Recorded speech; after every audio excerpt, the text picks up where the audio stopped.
Reno Show.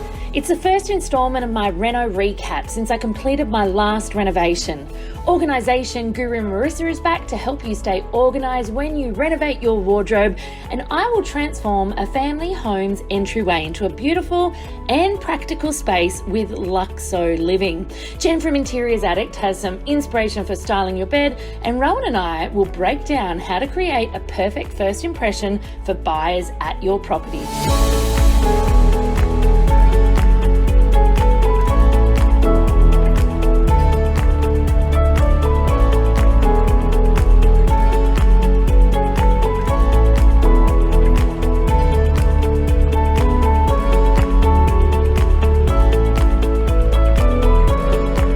Bespoke styling is the perfect way to complete your renovation, so join me for some styling secrets.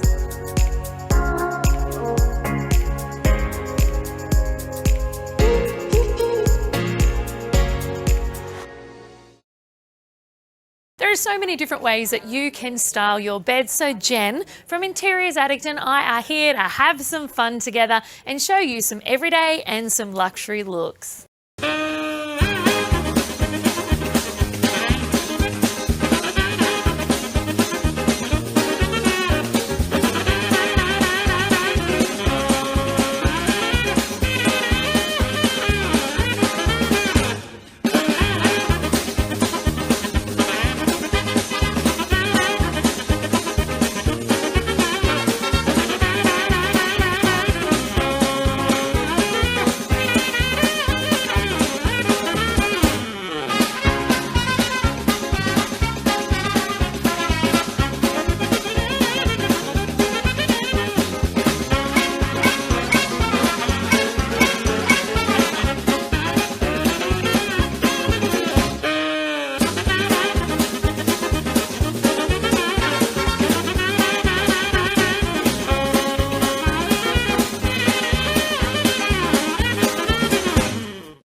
Well, here we are in this lovely hotel room in Peppers in Fortitude Valley in Brisbane with Australia's foremost renovator, Naomi Findlay, on the couch talking renovation and talking one of your renovations. Absolutely, Ro. A little cracker, I might add, as well. Thank you. Yeah. It was a fun one. It was. Well, I'll take your word for it. But let's talk about it. Let's break it down for everyone at home. Let's start. Let's do it. At the beginning, which is choosing a property to renovate. So how do you decide what's a good renovation gig? What's a good one to pick? How does it work? What market are we dealing with? How structured? Go, Naomi, go. All right. Well, how long's a piece of string? So halfway from the middle to the end. Good point. So double that. Sorry.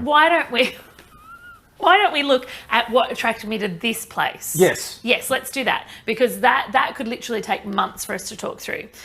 So I knew already that this location was part of my patch, which means it's a geographical area that I know has properties that will sell at the right price point unrenovated, will sell at the right price point renovated, that have enough people wanting to buy them. I know the demographic really well there, so I've done like a year's research. So this is research-based stuff Research-based stuff that I've done. Close to home? Well, in this case, this one is. Yes. Your patch doesn't have to be. Okay. Your patch can be on the other side of the country. Right. It's totally okay. You can renovate remotely. It's totally okay, as you'll find out with this renovation. So for me, I knew this was already part of my patch. I was already a specialist about that. I knew what the market wanted. I knew what they needed. I knew what they were looking for. I knew who they were. I knew who the buyer of this property was. There's a couple of markets. And I knew all of that before I started looking in this area. Okay. So if you've established that to begin with, already. You're not flicking through the real estate pages going, I wonder if that's good, and then doing your research. Targeted and focused. So your time frame is immediately shrunk because you know exactly what you want, where you want it. Just like when you buy a car, right? So when you bought your black Mustang, so before you decided to buy your black Mustang, you didn't see any around. Once you decided to buy your black Mustang, you saw them everywhere. I did too. That's right. And so it's kind of like that with property. If you just go, I want to look for a renovator, you will feel like you are drowning in online search engines. Whereas if you know the area you want to look at, how many bedrooms you're looking at, who your market is, what your price point is, you're literally focusing down. And so your time per lead or time per conversion is decreased. You're not running around looking at like 50 properties. Like I looked at 30 before I offered on 10 before the last one I secured this one. Excellent. Okay, so that's an interesting statistic as well. So we're talking, so a minimal number of properties. You've narrowed your market. You figured out what it is that you want. Yes. And you know your price range that you're willing to pay. So immediately you've taken it from this massive pond of potential properties down to a finite number of about 30. Absolutely. And then from there, you know what price range they're looking for because they've got market values on them. So you've immediately eliminated some of those. Yep. You're down to 10. You go, well, I can offer on these 10, but of the 10, which one's the best for me to flip? Yep. And so the way it worked with this one, for example, because I did the numbers, because you know I love numbers, 50 leads came across my desk, 20 I discarded through my criteria of what I will and won't even look at, 30 I looked at, 20 I went, they're not for me, they don't meet my criteria now I've looked at them, 10 met my criteria, I offered on 10 that month, and the 10th one I secured, which is this property. Okay, let's talk your criteria then, because criteria will change for people, I know. What's a couple of key things maybe that everyone should have as part of their criteria? Perfect. So once you've established where you want to renovate and what's your strategy and knowing the suburb, once you've got all your research sorted, that's to the side. That's before you start looking. When I start looking at a property though, my biggest thing that is an absolute game changer is, can I add value? Okay. If I can't add value to that property, then I'm out. I'm out. Because you've immediately negated the purpose of flipping it in the first place. If I can't add value to it, and if the market won't pay for the value that I'm able to add, then I'm out because there's no money in it. Good. Yeah? So, and that's a key part of your research when you're doing your research to start with is what's the price point to buy? What's the potential sell point? That's right. And what will the market pay for it? Yep. So I need to know how I can add value to it, how much it will cost me to add value to it, over what length of time it will take me to add value to it. And then am I adding value the market will want? What will they pay for it? And naturally, before I even buy a property, I need to know all those numbers stack up. I won't even buy a property if I don't know I can't make as much as I want on it. I walk away because there'll be another one. Because you've got to be in it. You've got to be in it to win it. I often say to my students, they go, Naomi, I haven't found a property. And I'm like, you've been looking for 2 weeks. 50 leads, 30 inspections, 10 offers, 1 property in this example. Yep. And so it's a bit like dating, Ro. I love a dating analogy. I was thinking that exact same thing, you don't Naomi. meet the man of your dreams or even someone that you want to date for 6 months, which is, straight away. You don't. Yep. You have to be in it to win it. You have to have a drink. You have to have skin in the game. Yeah, skin in the game and rubber on the road. That's it, exactly. Well, there you have it, ladies and gentlemen, from the master herself, Naomi Findlay. Research. Do as much work on paper before you even start checking the market. Oh my gosh, don't open up realestate.com.au or domain.com.au until you have started some research. House shopping with a loaded gun and no idea where you're going to be doing that machine gun is dangerous. Okay, so there you go. So don't do all the fun stuff. Don't go shopping first. Let's figure out the research first. Get our ducks in a row. Load our guns. Then we can go hunting. I like it.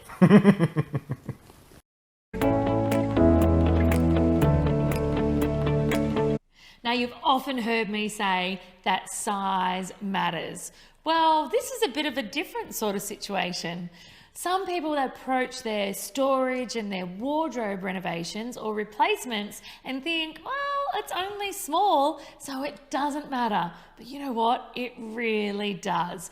Imagine literally emptying the contents of your entire wardrobe and all of your family wardrobes. Imagine doing it all at once in your house and then trying to work around them and live around them to replace them and fit them out with amazing new wardrobes. Now, the immediate thought of that for me, Marissa Roberts, back from beautifulyorganized.com, is a feeling of nauseousness. The thought of emptying out all the stuff that's in my wardrobes, hidden down the back, old handbags, work boots, t-shirts, sporting gear for me, let alone my children and my husband, I'm out. I'm tapping out, I reckon. what can we do? How could we literally survive that for, at least a week or two without losing our marbles? Well, you're right. We pack a lot of our lives into our wardrobes, including the things we don't always want people to see. Yes, I was about to go pack it. We stuff it around the back, down the bottom. It might be, wow, that's the jumper I wore just after I had a baby that I don't really ever want anyone seeing. Or they were the clothes I wore 20 years ago that don't longer fit. You don't want anyone to see it. That's really why a wardrobe renovation is the perfect time to take out and purge and declutter all of the stuff that you've been hanging on to for sentimental reasons or because it's too embarrassing to display in your home. Right. So I think you're about to suggest that it's a perfect time to rid myself of those things. Absolutely. This is the time, and not just you, the kids as well. Now is the time to really go through. You can declutter anything for your kids. What, when you look at your 5-year-old and say the size 2 doesn't fit anymore? Yes. Okay. All right. So Absolutely. getting rid of the stuff. Yep. Absolutely. Take it all out first. Get rid of the stuff you're not using Charity, on a regular basis. Friends. Donate, sell, give away, trash Perfect. it if it's not in good use. Okay. Anymore. But then there's still a lot in there. I don't mind a sparkly shoe and I don't mind a glittery top. So there's still a lot in there, and most people's weeks can be really varied. Yep. It could be anything from going to yoga to, some people might need to be at a corporate meeting, to going for a jog, to just hanging with friends and having a barbie. Yep. And so how do we do that? Lots of different options. Think in terms of seasons. So you want to take out anything, store away anything out of the season you're living in. A couple of layers are fine, but you don't need a heavy winter coat if you're doing your renovation in summer. Perfect. So anything that isn't the current season, in a box, taped up and off-site or in a different space. Somewhere where it's not going to get Reno dust all over it. Good point, because that would just contribute to washing. Yes. Okay, what next then? So I've gotten rid of all my winter stuff. Yep, next we need to talk about relocation. So the things that you will be using, you need to put them on movable storage or systems that you can move from room to room. Okay. Like a movable trolley? Yes. Okay, and also maybe some of those hangers that have multiple shirt options on them. Absolutely. Okay, Yep. I like it. What about all the other stuff? So that's clothes, I get that. But what about all the other stuff that's in our wardrobes? If you open my family wardrobes, there'd be rugby boots, there'd be water polo caps, there'd probably be some mouth guards, some balls, there'd be random stuff. How do we manage to continue with all our day-to-day life stuff as well as have our wardrobes ripped out? What can we do? Well, sports stuff is a really interesting one because you don't think about it until you're in the moment when you need it. Yeah, and then usually you need it in a timely manner. Yes, now this is where your car is going to be your best friend. You want to take all of the kids' sports uniforms, goods, products, whatever they're using for their sports or any other extracurricular activities. They're going to take up a semi-permanent residence in your car so you can go from place to place with everything you need in one spot, easy to find. I like it. So literally I could package up my life Monday, Tuesday, Wednesday, Thursday, Friday in the boot of my car with all the requirements for each sporting event or each event outside the house inside it. Yeah, even after you do the laundry, after the kids have worn their soccer uniforms, for example, you wash them, you dry them, straight back in the car. I like that. That is streamlined. I reckon I could survive a wardrobe renovation and live in the house with 4 kids at the same time if I implemented that system. I like it a lot. Thanks so much, Marissa. You're welcome. There aren't many environments as harsh as our Aussie climate, I tell you. And our lovable Australian decks get smashed, especially when they're not undercover.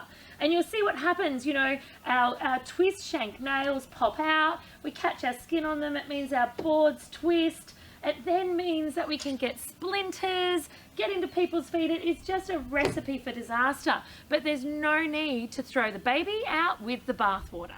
So what we're going to do instead is we're going to take up these existing twist shank nails. We're then going to rejuvenate the boards and re-secure them to the existing joists underneath with some phenomenal decking screws. And you wait to see the rejuvenation and transformation. Well, here we are. We've lifted up all of our decking boards so far. We've managed to do it very well without splitting any of them, which is key because we want to use them to put them back down.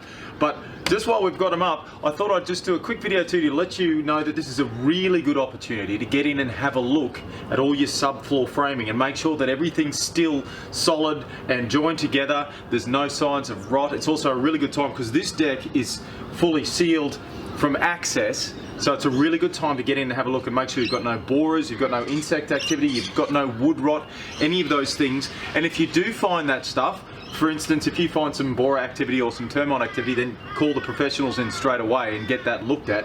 But if you've got a little bit of minor rot or something like that, now's the time to address that issue as well. Either chop it out or replace the member that's rotting. So this one looks pretty good. You can see the stains come through onto the joist from the staining process, but that's neither here nor there. That shouldn't have any effect on the structural integrity of the joist.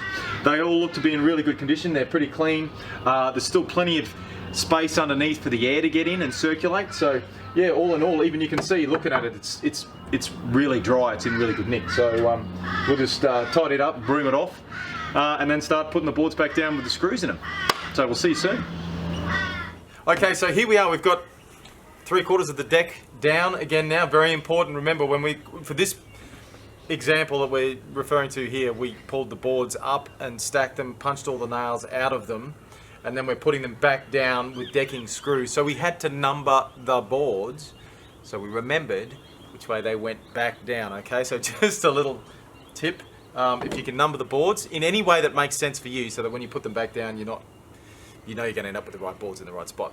Okay, just wanted to have a quick chat to you about drills and it's not the importance of, but the convenience of having two when you're doing a job like this. Because this one's set up with our countersink bit, which I don't know if you can see on the camera there, but it's a standard drill bit, but just here it's got a flared head. So when you put your countersunk screw in, this wedge bit here will sit down nice and flat inside the decking board because we've pre-drilled it with this. It's got a little spacer on it so you can set the depth of that, because what we're going to do here once we've screwed the deck off again is go over it with a sander, and then we're going to retreat it so it'll come back looking brilliant. But so what we want to do is we want to keep these screw heads down so that when we go over it with the sander we don't hit the screw heads and tear the sander apart. Okay, so it just really helps if you've got two drills going at the same time, because you can do one for your pre-drilling and then you can follow straight behind with your impact driver or whatever other drill you've got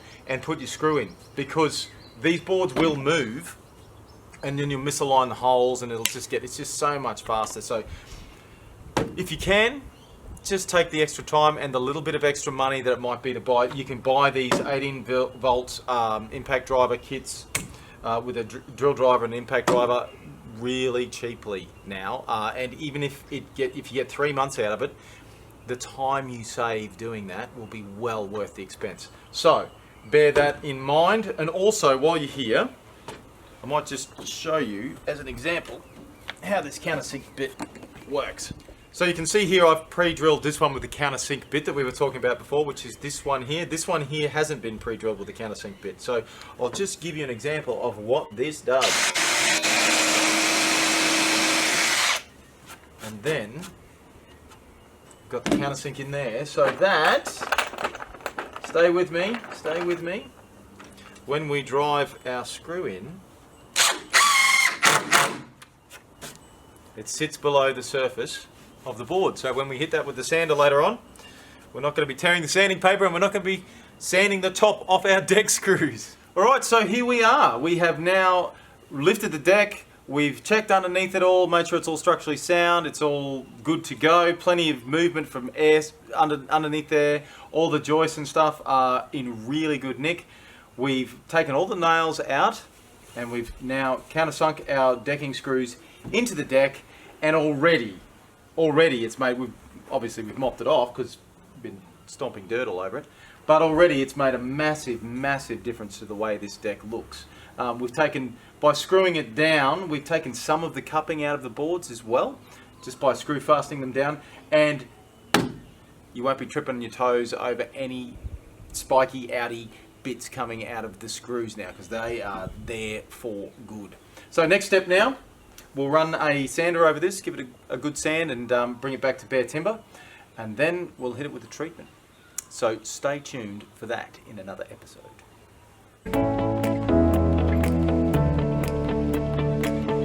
Hi, welcome back. Thanks again for joining us in here on the couch. Naomi and myself talking all things renovation. We are. Naomi, you are the renovation queen, and you are the selling queen. Big crown to wear. I know, but you can carry it. You have got the runs on the board to actually fill that crown. So, but I tell you what, you're right. What I love just as much as renovating is selling. And so you would know the top little things that you need to do in order to increase the value of the sell on your house. And help it sell quicker. That's right. Yeah. And look, you know what's so interesting is what you just said is the absolute essence is to get that over the line quicker and for more money. Often it's attention to the little things. The detail. So many people go, yeah, I know I need to declutter. Yeah, I know it needs to be clean. Yeah, I know I need to depersonalize. But not everyone pays specific attention and concentrated attention to the little things. So what are the little things? Let's talk a little bit about street appeal. Where, because that's obviously the first thing you see. It is the biggest thing. And I've said it before, if you don't like the cover of the book, you're never going to read it. And you can never ever recreate the first impression. Of course. Once that first impression is done, you can't unsee it. Yeah. No matter what you do. So for me, street appeal is super important. It's all the small things. So it's from the minute they pull up, either at the front of the unit block or the front of the house, until they get to that front door. So it's really 0 to 60 or 0 to 120 seconds. Yep. And so little things like, do you have leaves or sediment in your gutter? Is your driveway clean? Do you have a house number? Can they see the house That's number? right, yeah. Nothing more annoying than arriving at an open home pissed off because you drove up and down the street 5 times trying to find the house. Like, that's not the mindset. No, already you've gone in with a negative opinion straight away. Exactly. So all of these little things are about creating a mindset of a well cared for, well maintained home. Doesn't mean your home has to be completely renovated. You could be selling a property that you're wanting to sell to move into a one that you're going to renovate, and it mightn't be freshly renovated. That's but right. Either way, if you pay attention to little details, so numbers, driveways, mulched yard, mowed lawn, if your neighbours have like curbside collection out, take that stuff to the tip for them. Do not allow anyone to have that out in the street. Literally go over and go, hey, I know you want to get rid of that. I'll do it for you. Is that okay? Take your power back. Take your power back. Take the power back to control that first impression. Even down to things like make sure that the gate doesn't squeak. Make sure it latches properly. Or it opens even, rather than having to lift it up and swing it around. Things or like boot that. it. So boot it, whatever it is. Yeah, totally. Make sure that there are no weeds, just the little weeds in the path. No cobwebs. And we were talking a little bit before as well about trying to direct people to that front door, give them a way in. Absolutely. Like light up the runway for them. Light up the runway and make sure that it looks hot at the same time. Okay. So good. Things like no grout missing from your tiles on your veranda, deck freshly oiled, live, healthy plants either side of your front door. And make sure even if someone goes to touch a door handle, they don't want to touch one they can feel corrosion on.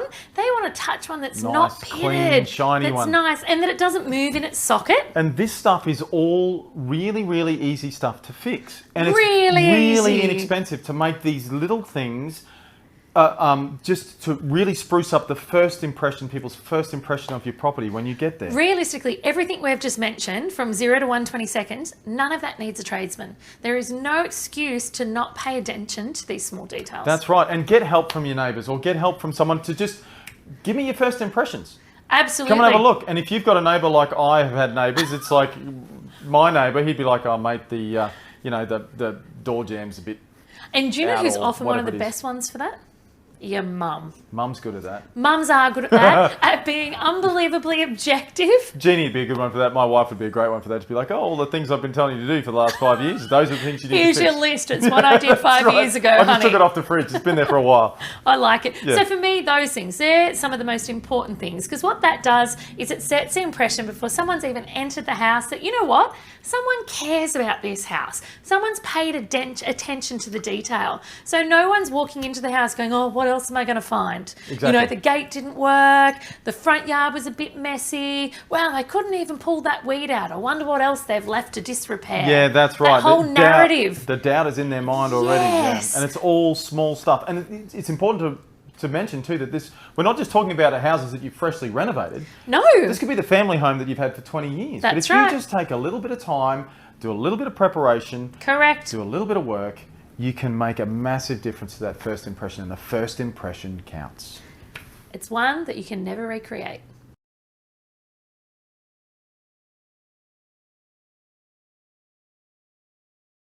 No matter how big or small, the entrance foyer or the entry to a home truly sets the tone for the experience you're going to have once you're inside. And more often than not, people don't know what to do with the space. So they literally pop a piece of art on the wall, maybe a hall table if you're lucky, and they run for the hills. But like any good design, it can be as pretty as you want, but without function, then it is absolutely pointless. So we're about to make over this entry foyer of this property. It's quite a big home, has a normal sized family in there. What's normal? 2.5 kids apparently. It actually has 3 children in this house. So we're going to make over this foyer with some functional and beautiful pieces to make sure that every single person that comes through the door feels welcomed and wowed. All right, so I've brought in a beautiful big marble table. It is a perfect fit for the alcove that's created here. It's very classic being marble, but it has some beautiful straight legs which are really quite contemporary, which suit the architecture and style of the actual building really well. I now want to create some interest at an eye level in this space. So I'm bringing in this gorgeous botanical and some really soft pastels. It's going to create a really natural, welcoming element as people come in. Now, when you're hanging your art, you always need to make sure that the middle of the art is at eye level. So some people say, well, what is eye level? Around an average eye level that you want to be hanging the middle of the art at is about 170 to 175 centimeters.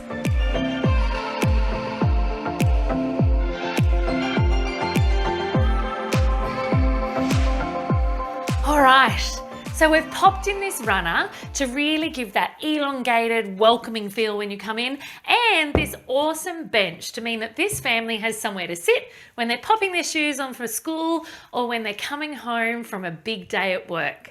Now, given this is for a family, I've made sure that there's plenty of texture and movement in this fabric so it won't show up any small little scuffs or stains.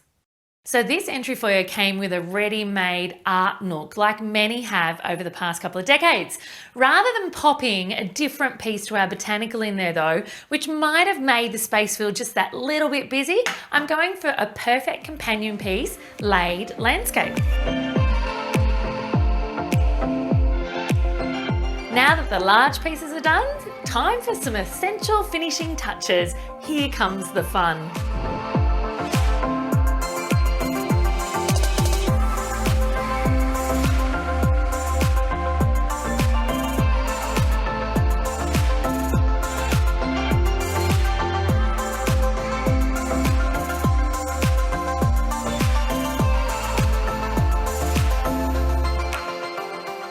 Now, varying your heights when you're styling is important, all the way down to your plants. You can get these handy little plant stands pretty much anywhere nowadays, and they're a great way to get different heights at all levels of styling.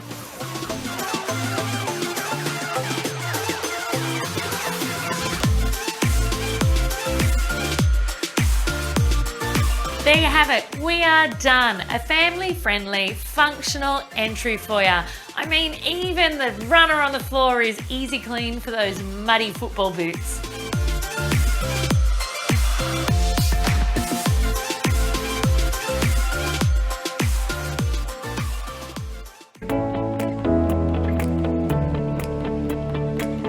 Oh, we can't say the address. Oh, we can't? Okay. No, sorry. All right, well, let's start again. I don't want to say the address because I've got too many haters. I was just about to go. Put your feet up. The haters. What's with the haters? The haters.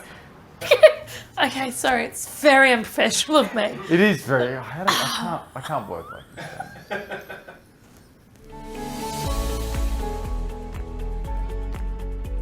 Next time on the Reno Show, Patricia is back to show you how to incorporate feng shui into your front yard. Jen and I will break down using pendant lighting in your home, and Rowan has a quick tip for patching walls and so much more.